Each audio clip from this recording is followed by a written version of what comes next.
Hello friends, welcome to this new tutorial video. Today we'll be learning about a poem, A Thing of Beauty by John Keats. So first of all, let us read the poem. A thing of beauty is a joy forever. Its loveliness increases, it will never pass into nothingness, but still will keep a bower quiet for us and a sleep full of sweet dreams and health and quiet breathing.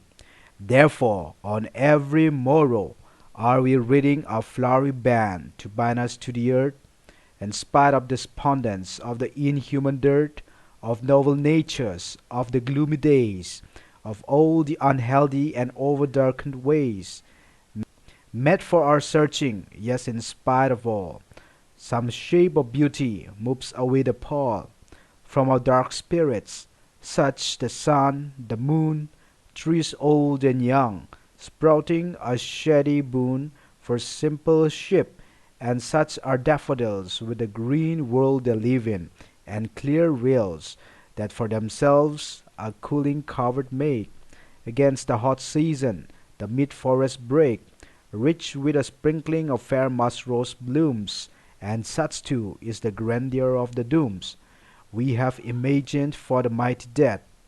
O lovely tales that we have heard or read, an endless fountain of immortal drink, pouring unto us from the heaven's brink. Let us first try to understand about John Keats. John Keats, he was born in the year 31st October 1795 in London, Great Britain, and he died at a very young age on 23rd February 1821. John Keats was the famous romantic poet. Here you have to know that romanticism doesn't mean the romances between a boy and a girl.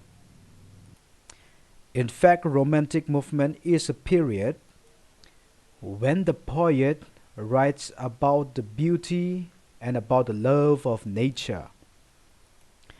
From the early days, John Keats does not enjoy a good health. He wants to become a surgeon, a doctor, but because of his poor health, he could not become a doctor. Instead, he used to read books widely, and then he was influenced and inspired by different writers and different works of art. After that, he tries to compose a poem. So during his lifetime, his poems were not that popular, but after his death, his poems became popular. John Keats died at a very young age when he was only 25 years because of tuberculosis sickness, and during his time tuberculosis could not be cured. John Keats's writings are mainly about escaping from the world of reality to the world of his fancy and imagination. John Keats felt that in the world of reality, the life is full of misery, suffering, disease, death, and decay. The people are wicked, they are selfish, and they are cruel. But in his world of imagination, everything is peaceful and beautiful. There are no sufferings, diseases, deaths, but everything becomes eternal. Now let us try to understand about the structure of the poem. A Thing of Beauty is just the first stanza of Keats's long poem Endymion, which was published on 1818. But I don't want to go in detail with the long poem Endymion. As A Thing of Beauty is the first stanza of Endymion, it is not further divided into stanzas. A Thing of Beauty has 24 lines. The poem is constructed in rhyming couplets. As AA, BB, CC, DD, EE, FF, GG, HH, II, JJ, KK, and LL. For instance, in the first line, the last word is forever. And in the second line, the last word is never. So similarly in the third and fourth, keep, sleep, and then breathing, reading, earth, dirt, days, ways, all, pole, moon, boon, daffodils, reels, make, break, blooms, dooms, death, rate, drink, bring. So the rhyme of the poem is in a couplet. The meter of the poem is in iambic pentameter.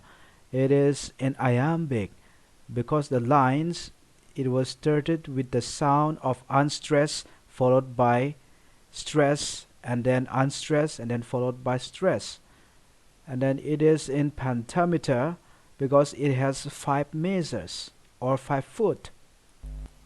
The poem is adorned with poetic devices like alliteration, enjambment, anaphora, and many more.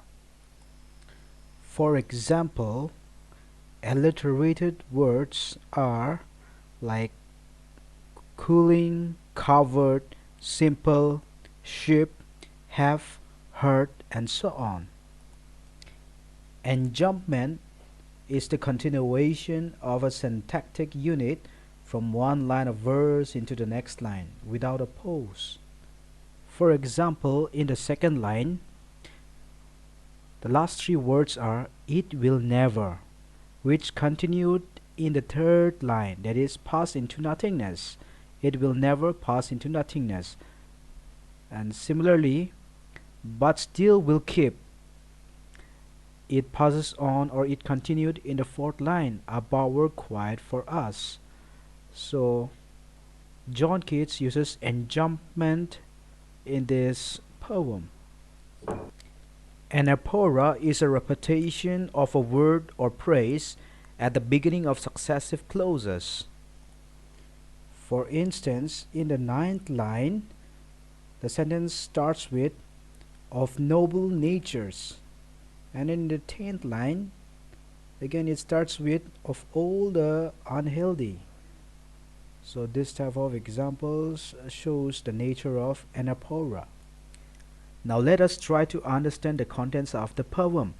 The poem opens with the effect of a thing of beauty, or what a thing of beauty can do to a person. So accordingly he says that a thing of beauty is a joy forever. That means some kind of thing of beauty, it gives a joy forever, an everlasting joy. And then its loveliness increases. And then its loveliness, it never passes into nothingness. It is never futile, but still will keep a bower quiet for us. So a thing of beauty is like providing a bower, a cool shade, where one can have a good sleep, full with sweet dreams and health and quiet breathing. So as we all know, John Keats was deprived of good health during his lifetime. So he yearns, he wishes for a health, a good health. So he says that a thing of beauty is like providing a health, a good health, and a quiet breathing. Therefore, on every morrow are we reading a flowery band to bind us to the earth. So the poet says that the nature has so much to give. So in return, are we having a friendly relationship or a bond with nature? So as we all know, this is a romantic poem. So here, the poet being a romantic poet, he talks about the love of nature, importance of nature. So he says that, so are we reading a flowery band? So a flowery band, as we all know, a band, it is like a friendly flowery band, as if we are giving a flowery band to the earth, to bind us to the earth, to have a friendly and a good relationship with nature. So in spite of despondence of the inhuman dirt, even though the human beings lack noble natures, but still of the gloomy days, of all the unhealthy and over darkened ways, met for our searching. Yes, in spite of all. So in spite of all the lack of noble natures that are found in human, but still we should try, we should endeavor to have the friendly relationship with nature, because nature has so much to give, so much to provide. He says that, but this thing of beauty, some shape of a thing of beauty, it moves away all the pall, all the negativity of our spirit, from our dark spirits. And then he gives different examples like the sun, the moon, trees, old and young. So all these are the examples of the beauty of nature. So right now we have a hint that he talks about the thing of beauty. So our thing of beauty to John Keats is the beauty in nature. So as we go on analyzing, we'll get to know that our thing of beauty to John Keats is also another thing.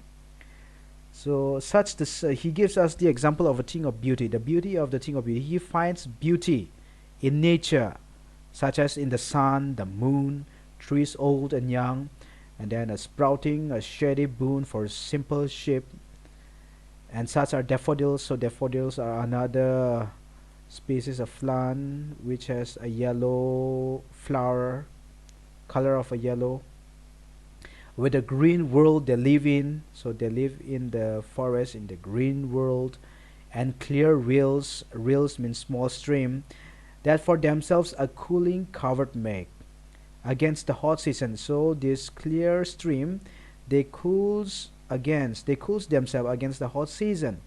And then the mid forest break, it is one kind of a plant, it is a species of ferns, rich with a sprinkling of fair musk rose blooms. So another species of flower, musk rose blooms, which provides its rich smell, a sweet smell in the forest. And such too is the grandeur of the domes we have imagined for the mighty dead.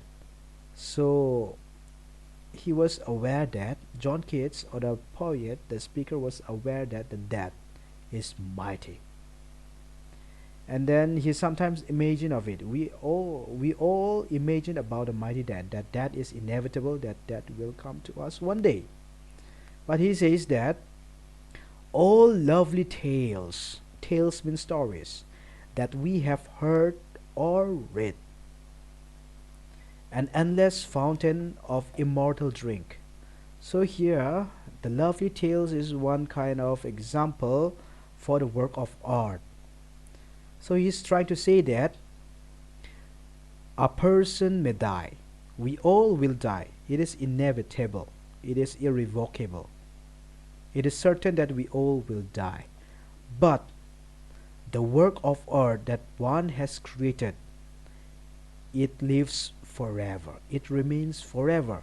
So he says that all lovely tales, lovely stories about the dead, about the people that we have heard or we have read, they are like an endless fountain of immortal drink, as if they are the fountain that is being poured. It is a drink, an immortal drink that is being poured unto us from where? From the heavens, bring from heaven itself.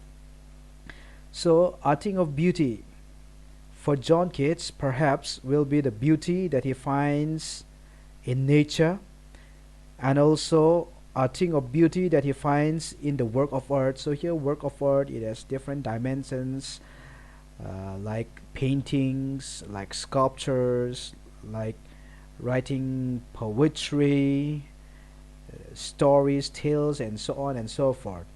So these are the examples work of art.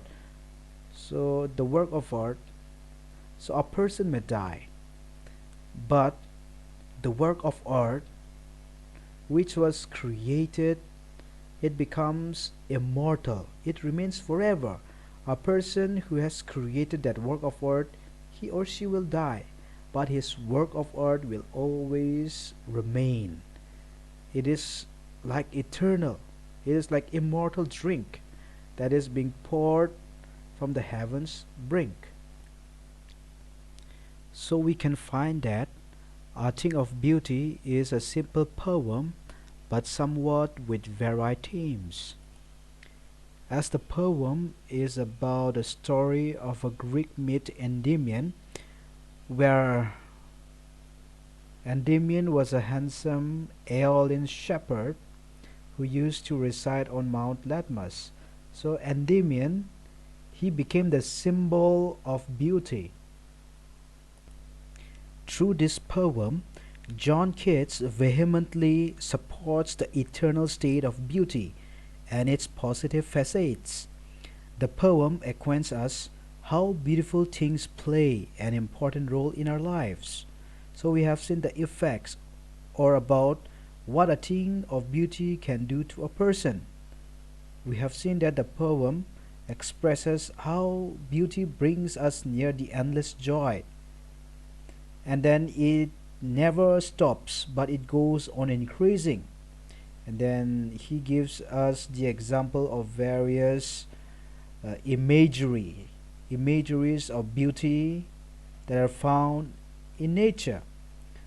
So the beauty that are found in the nature are like the sun, the moon, trees, sheep, daffodils, streams, flowers, etc. And then the poet even relates us with the beauty of stories, about the lovely tales, about the dead people. And then he opines that beauty is like an endless fountain which is being poured from heaven. So the beauty, be it in the nature or the beauty in the work of art, it becomes immortal. It is like eternal, and then it is like an immortal drink. So a person may die, the civilization may collapse, but the beauty in nature and the beauty in the work of art, it remains eternal, as if they are being poured from heaven. So friends, today we have learned concisely about a poem, A Thing of Beauty by John Keats. And then if you like the video and if you have not subscribed to my channel, then please hit the bell icon and then subscribe so that you will get a new notification of my upcoming videos. Thank you for watching.